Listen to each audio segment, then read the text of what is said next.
Alright, in this video we're going to go over how the calculate feature works inside of TDL. So to get there, you're going to go into applications and then calculate.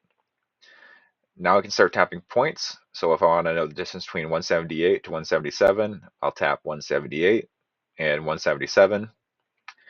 And now I get a whole bunch of information. So first I get my direction, which is 90 degrees in this case. I also get my true horizontal distance. And then if elevation was built into this file, and in this case it's not because it's a 2D file I'm working with, I would also get my slope percentage and also my slope distance. And then I can tap clear to clear that calculation out. Another cool thing we can do is we can tap multiple points.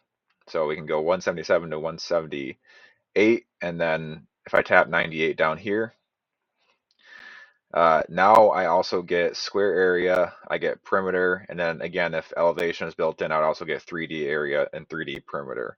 Um, I also get all my angles for, right here. I get my horizontal distance and slope distances between all the points, and then I can keep tapping. So if I wanted to do 101 as well, now you can see I get all these angles and all the distances, and same thing with the area and perimeter again. So you could do this, around a whole building if you want to get the perimeters and square footage and things like that if you need to. So I'm going to clear this out.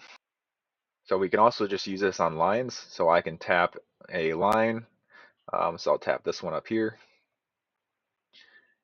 And then that spits out the layer it's on and also the distance and slope distance again.